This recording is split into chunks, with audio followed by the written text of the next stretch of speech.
Okay, here we go. So we're back in Pirkei Avot, and we left off at the first chapter, and what is numbered in the editions that I think most of us are using, Mishnah 6. Yehoshua ben Prachia, Yehoshua son of Prachia, and Nitai the Arbelite are the sages that are mentioned in this Mishnah. And then the first, this Mishnah particularly gives us the three statements of Yehoshua ben Prachia. We looked at two of them already, and now we're coming to the last of these three statements. And as we've said, many times, we notice that there's a propensity to record these statements in threes, that all of the sages seem to have said these things that are then remembered as three-part statements, or as a chain of three different statements. And that's part of the question: are the statements actually linked to one another, or are they three freestanding statements that each one has its own separate meaning, but they are remembered in a handy way by making them three statements? So the first two statements are clearly related. Make for yourself a master, acquire for yourself a friend, a companion. We're not going to go into that again. The last one is what we're up to now. So does somebody please agree to step up and read on behalf of the group, whatever your translation is, and we'll see if there are there's more than one translation. Okay, Mishnah 6, the last phrase. Craig, thank you. Okay, just the last phrase? Yeah, what the heck? Do the whole thing. Yeah, do the whole thing. Joshua, the son of Parachia, and Nittai, the Arbelite, received the tradition from the preceding. Joshua, the son of Parachia, said, "Provide thyself a teacher, get thee a companion, and judge all men charitably." Right. And we would more accurately translate that, judge all human beings. The word in Hebrew is kol ha'adam, every human being.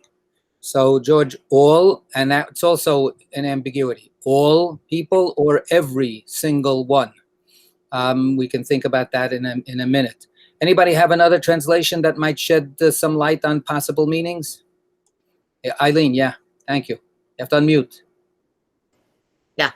Good. When you assess people, tip the balance in their favor. That's from Siddur. From our Siddur, from Sim Shalom. Yeah. Okay, thank you. Right, so that actually gives us a little bit more of a literal translation of the phrase that's used in the Hebrew. Vehevei dan means, and be one who judges, et kol ha'adam, every person or all human beings, lechav zchut, right? The chaf is when you have a what do you call it? A balance, right? A scale, right? A scale. So each side of the scale has a kaf. A kaf is like a little bowl, or our hands are called a kaf. So each, there's got to be a word for this. Somebody, right? The side, each side scale. Put it so judge them so that the scale tips toward the side of merit. Or goodness, right? Zchut is merit. Okay, so anybody want to give now their own expanded explanation of what this might mean, and whether or not we have any thoughts by one translation or another?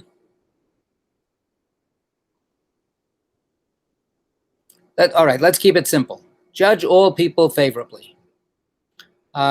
Frankly, I want to say this is one of the most difficult teachings that you can come across. Certainly, personally, this is, I think, a really a very challenging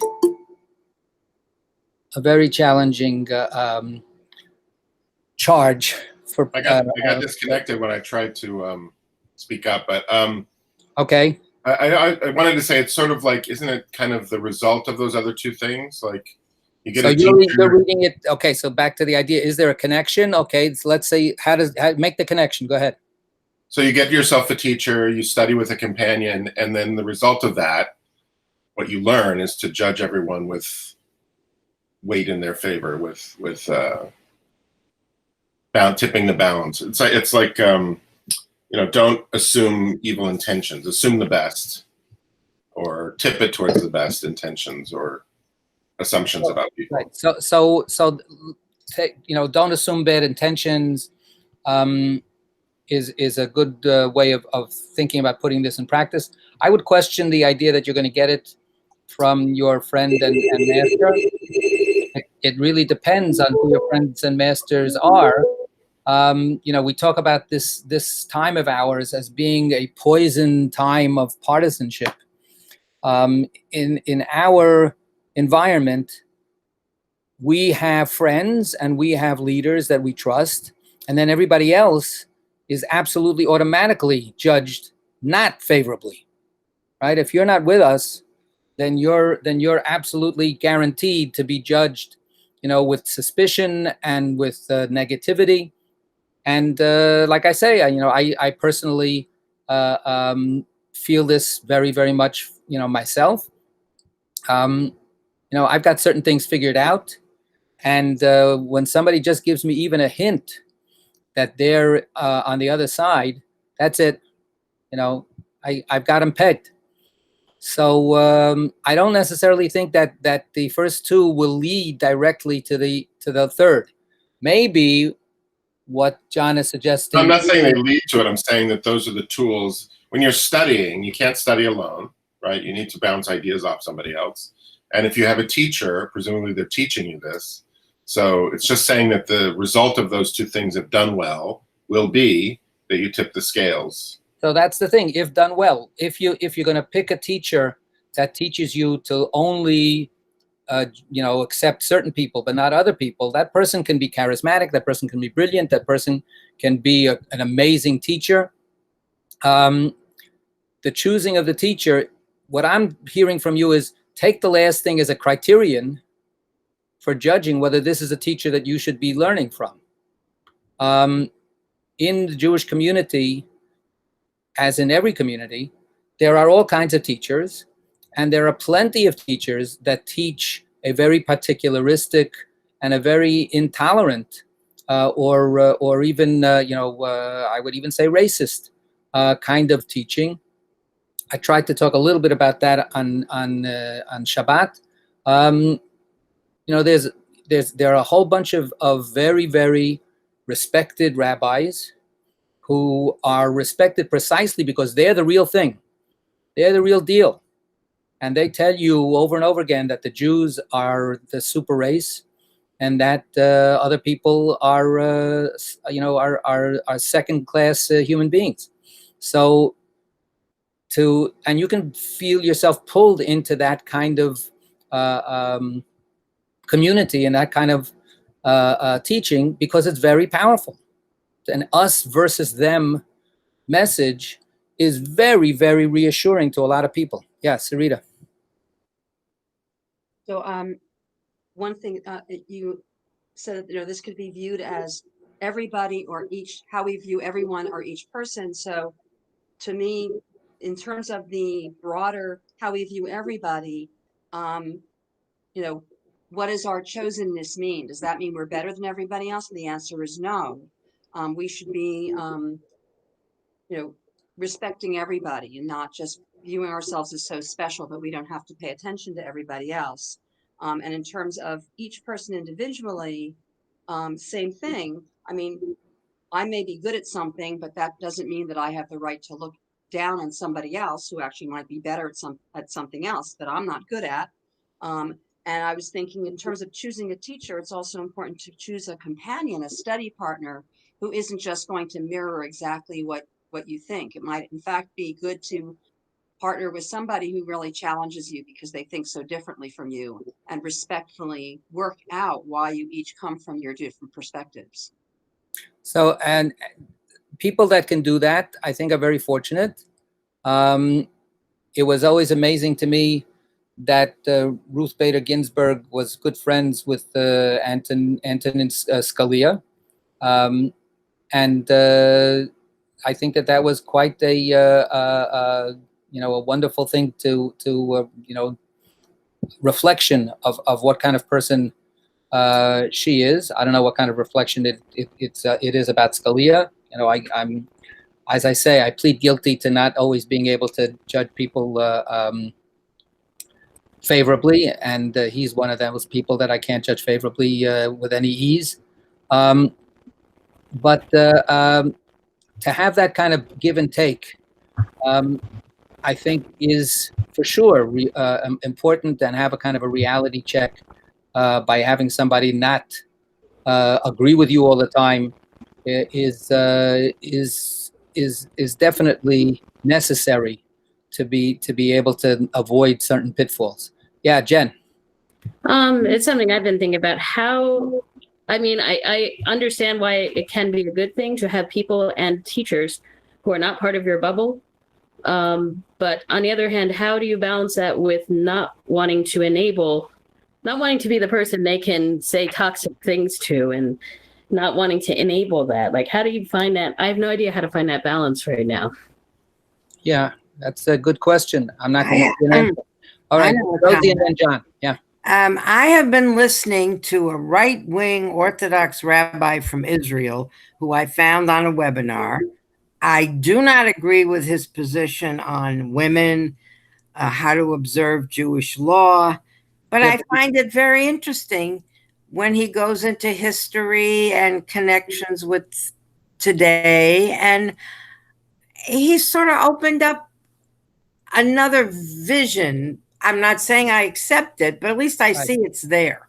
You don't like what he says about women because you're prejudiced. That's right. He's objective. He's not a woman, so he's objective. You're a woman, so you're prejudiced. Yeah. Right? That's a joke, right? Yes. Yes. Okay. Look, I mean, of course, it is possible for a person who you totally disagree with and who even has very, very poisonous ideas to say something that's true. I mean, it's not possible for the person in the White House to say that, but it is possible. I don't listen to him. Yeah, John. That balance is the name of the game. It's what this country doesn't have anymore. I mean, it's I'm reminded of even like apparently Michelle Obama and George W. Bush are good pals. Apparently they go to baseball games together and they're seen laughing together. Apparently they like each other. And now they don't go to baseball games together. Well, yeah, but there's been stories about how strange it is, that they socialize a lot together. But I don't know what the answer is, except to try to not judge the person, try to judge the actions or the idea things. But what this, I feel like this is almost like the number one thing nowadays. Like the idea that you tip the scale in the favor of another human being is just completely what's missing in everything. It's like, that's why this country's falling apart, because nobody on any side of anything does this anymore. It's very rare that people. But on our side, we're more right than they are. So that's for sure. Well, no, there's an invalidation. It's because if the guy who runs Goya Beans says something I don't like, then I'm not buying anything from that company, and all those employees can be unemployed, and I don't care, and all that. It's like this hyper judgmentalism.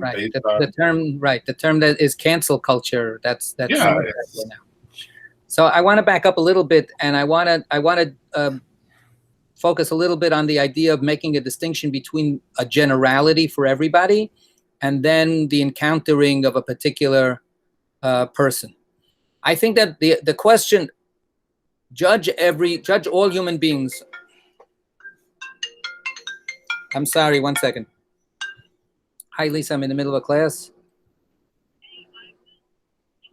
Okay, I sent John a possible link. John, you're there. Did you get the link I sent you about a PDF, a possible PDF? I did. Is that everything you need in it? Yeah. No, we will need the evening one. Sorry, this is about the link I sent to John. Okay. Right. Okay, we're getting ready for, if people haven't heard yet, there's going to be an announcement going out. Sharon Herwick lost her mom this past week. The funeral was Friday, and there'll be a Shiva Minyan tomorrow night and Wednesday night. So we're getting all the paraphernalia ready for the virtual minis. That was Lisa. So I had to take the call. Okay, back to this. The difference between a generality about people and then a specific person. I think that it's maybe a little simplistic, but I don't think it's totally off base. There's a kind of a distinction that I think is fairly accurately mapped as being either a conservative or a liberal, about whether you really think that human beings are basically good. Are human beings trustworthy? Are human beings, if you give them a chance, are they going to be able to work out things nicely? Are they going to be able to figure things out, and so on? In general, conservative thinkers are afraid of human beings. They become very nervous that if you give human beings too much power, it'll be chaos. It'll be the French Revolution with guillotines all over the place.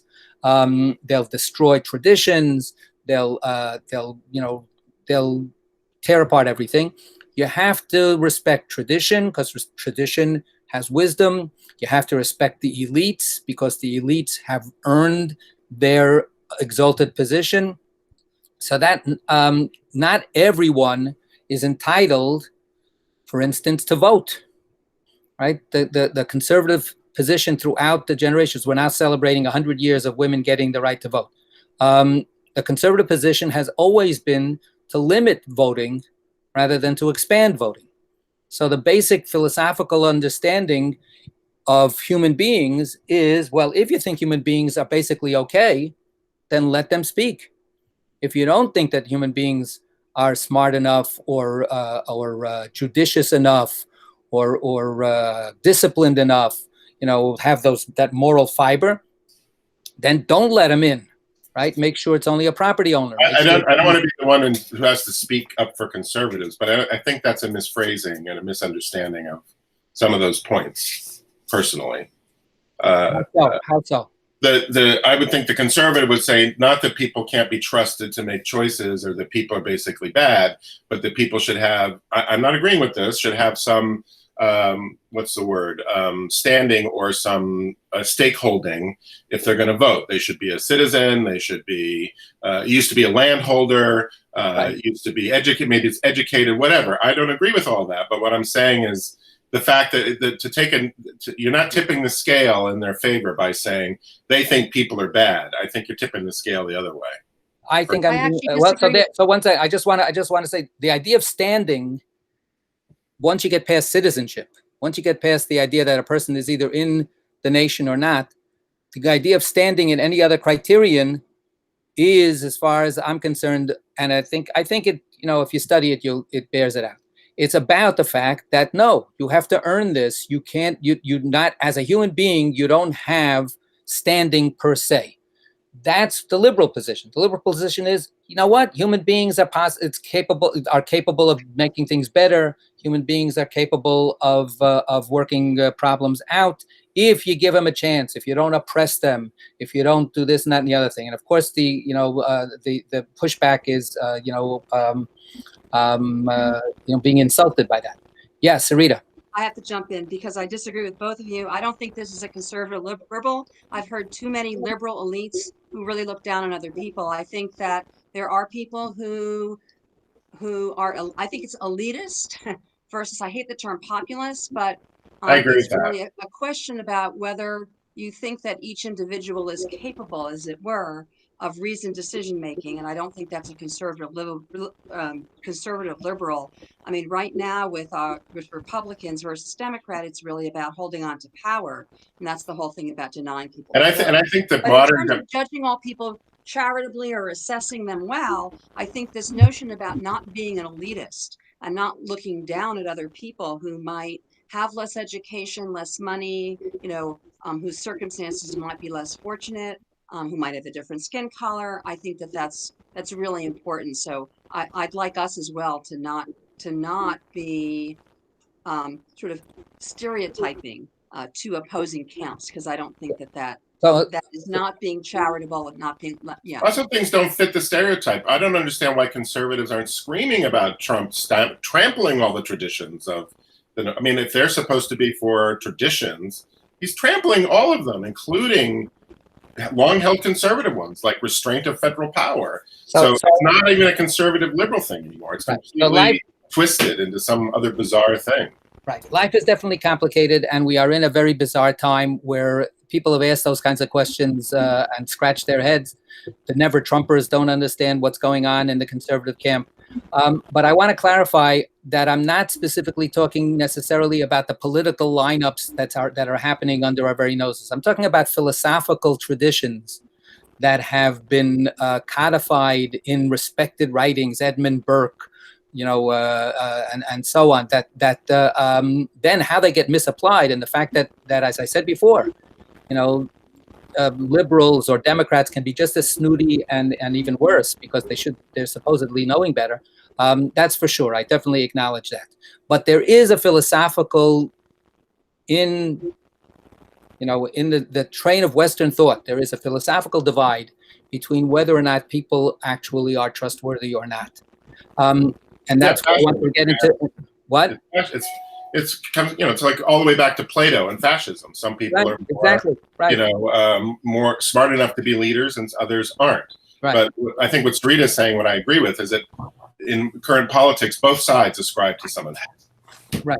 Elitism is a very, very big. That's why I say this is a very hard teaching to follow. Jen.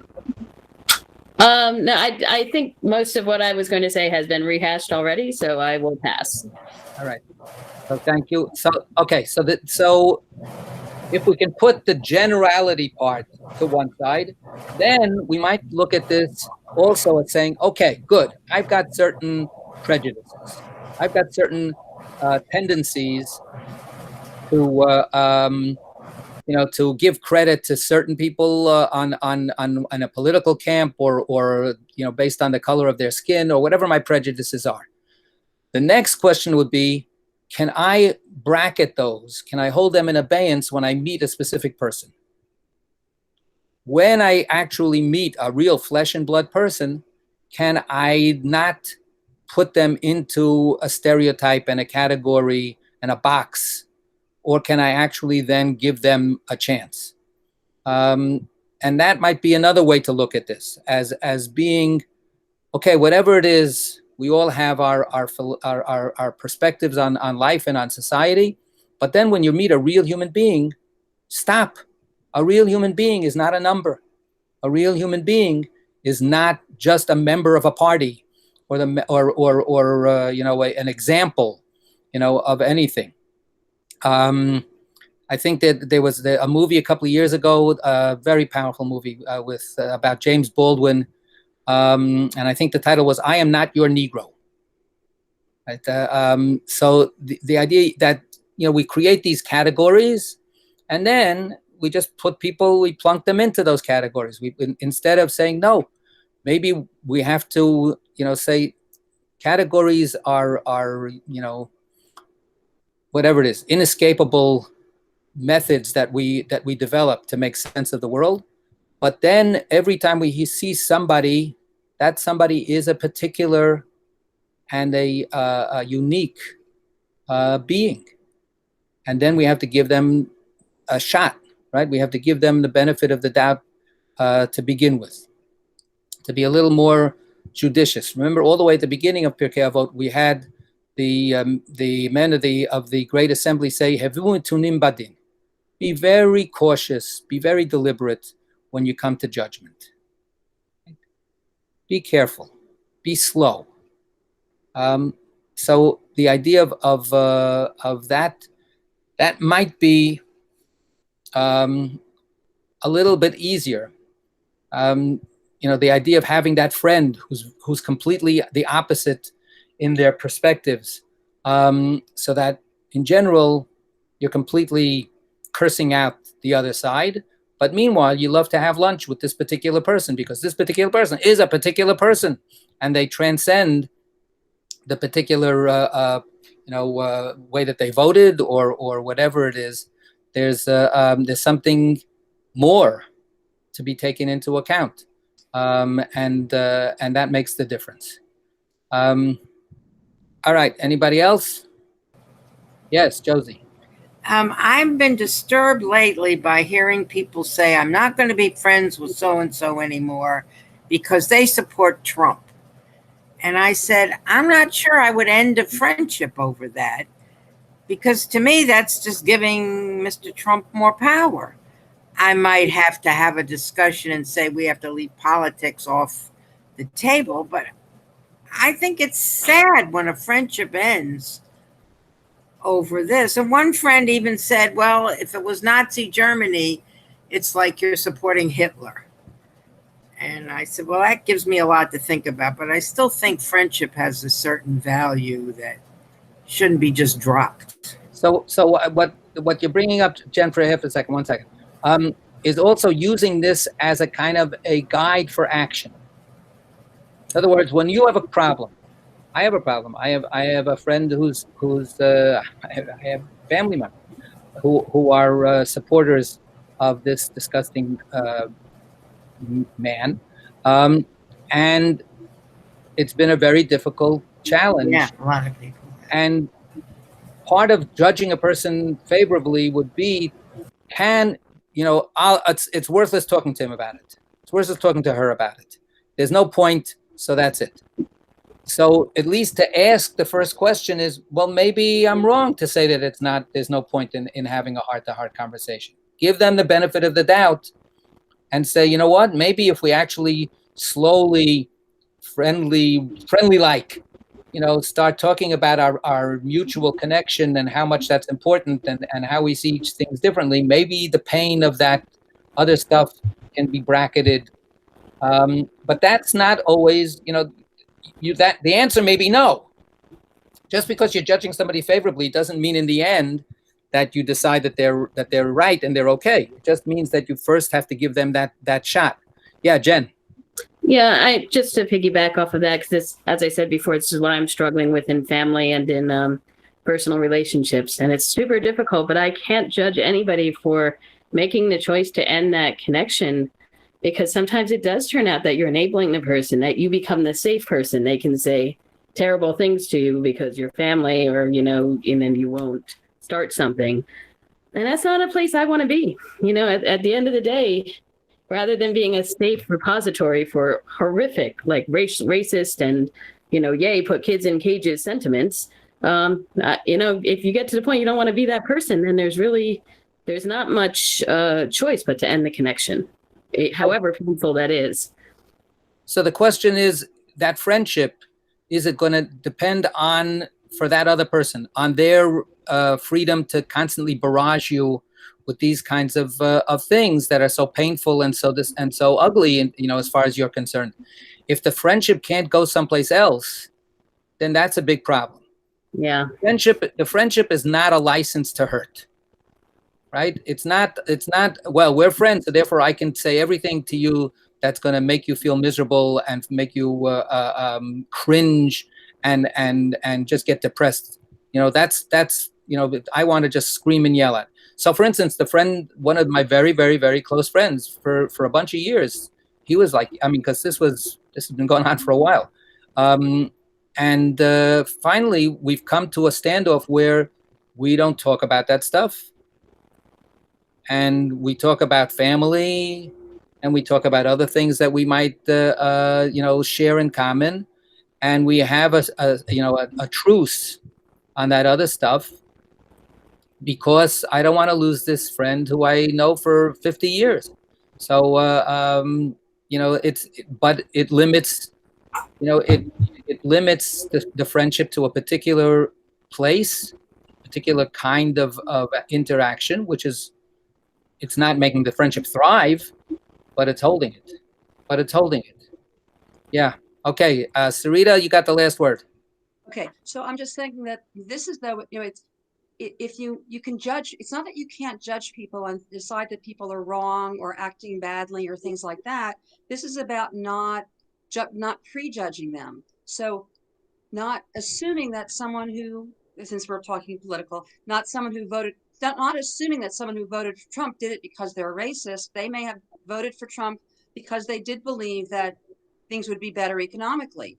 So not jumping in and making that judgment, but actually, exploring it with that person, really finding out what they do believe in fact. So I think that's how I see this. Not that you can't ultimately decide that somebody is wrong.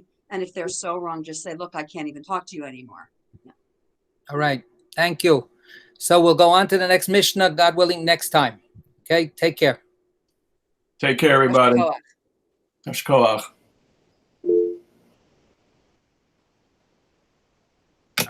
This is not working. Here it goes.